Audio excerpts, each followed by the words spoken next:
Olá Beatriz, antes de mais agradecer-te a tua presença em mais um dos nossos episódios do podcast Jornal Social. Fala-nos um pouco de ti, aquele que tem sido o teu percurso académico e político até aos dias de hoje. Olá Joana, primeiro agradecer-vos o vosso convite, é um prazer fazer parte não só deste projeto que é o nosso podcast, mas também de toda a jornada que tem sido fazer parte da nossa juventude. Bem, sobre mim, eu durante o meu percurso escolar andei em 3 escolas da Conselhia, na Básica de Valparaíso, depois mais tarde fui na primeira de Valparaíso, depois mais tarde fui para a Básica de Aveiras e concluí todo o meu ensino obrigatório aqui em Azambuja, no secundário. O meu percurso académico acaba por sediar no Alto da Ajuda, no Instituto Superior de Ciências Sociais e Políticas, onde estou a terminar a minha licenciatura em Ciência Política e espero, em vias de continuar lá o meu percurso académico na minha pós-graduação. Relativamente ao meu percurso político, como tu perguntaste, eu acho que desde muito cedo tive talvez o privilégio e a oportunidade de tanto o meu pai como a minha mãe me terem cultivado o espírito crítico e tudo mais, desde os livros aos diálogos. Acho que isso acabou por solidificar um pouco aquela que é a minha personalidade, que muitos professores ao longo deste meu tenro percurso escolar acabam por me identificar como bastante contestatária ou reivindicativa, seja por diversas índoles. E acho que à medida que fui crescendo, e tanto no secundário como o Gonçalo Simões disse no seu episódio, fizemos parte da Associação de Estudantes nos 2 anos, fiz juntamente com ele, também fui para a Federação, da qual ele foi vice-presidente e eu fui presidente da mesa da Assembleia Geral. Acho que isso acabou por cultivar toda uma personalidade e um caminho mais estreito na vida política ou partidária.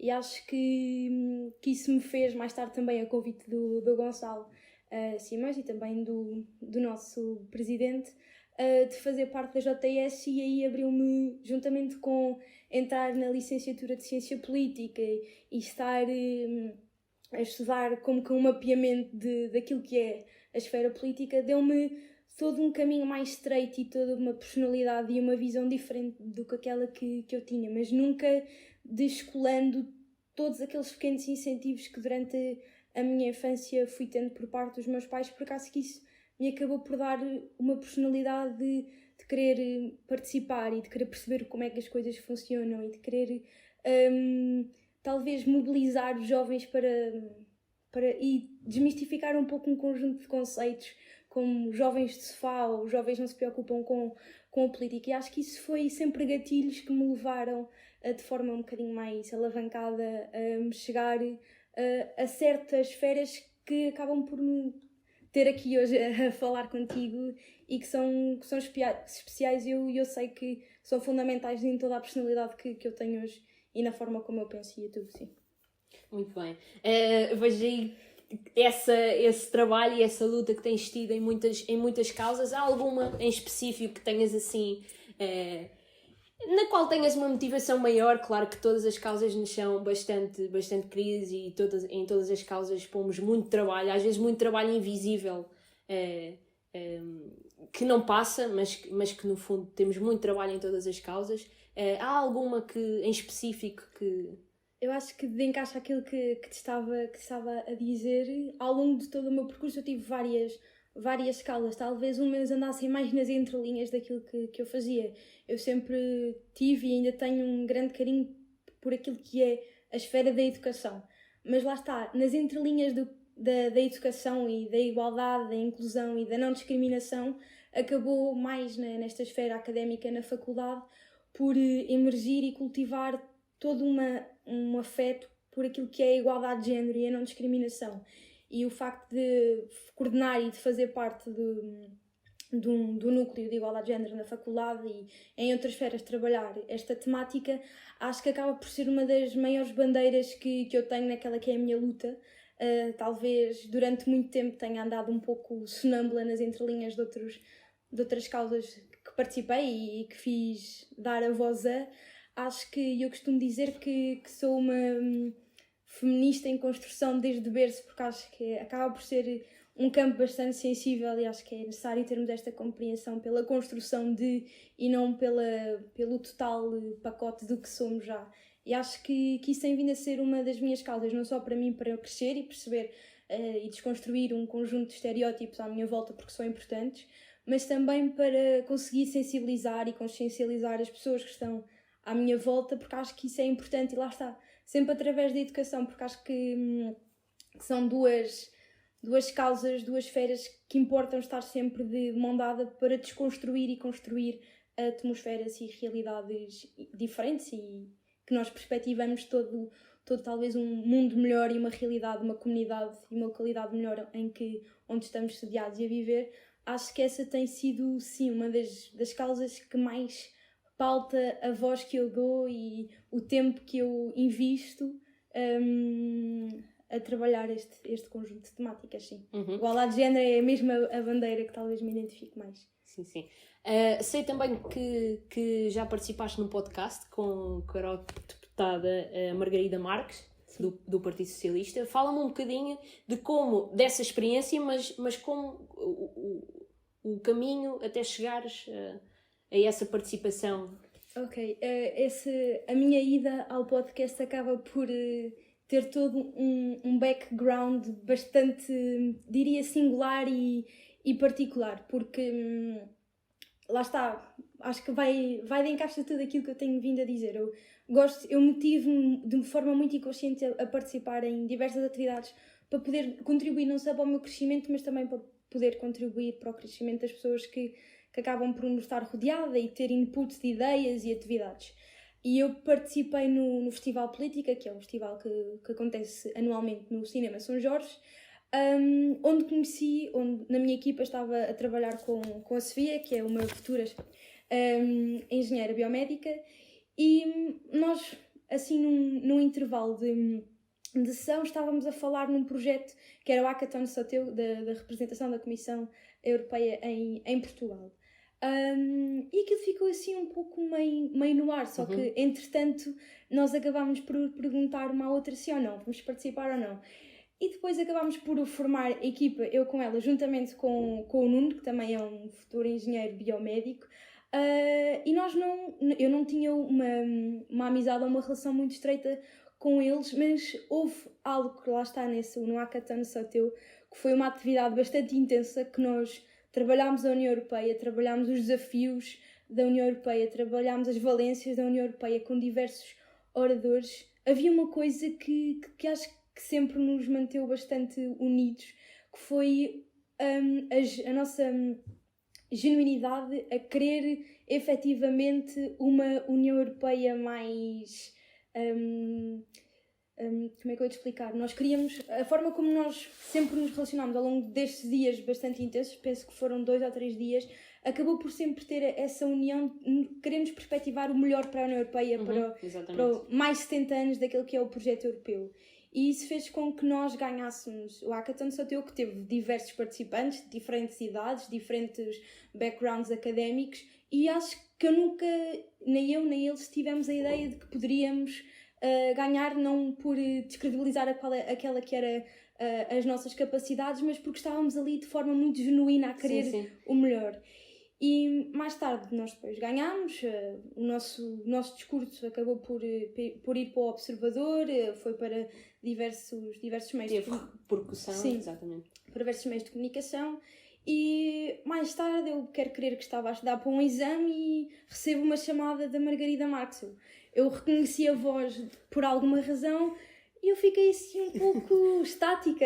Incrédula. Sim, um pouco estática, porque nunca pensei que algo de forma tão genuína, assim, do tipo, bora fazer isto de forma bastante tranquila, me levasse a mim e também à equipa, porque foi o motivo a essa possibilidade. E acho que foi um dos dias que mais me senti nervosa por ir falar de algo que para mim era importante, porque eu fui falar dos jovens e da Europa.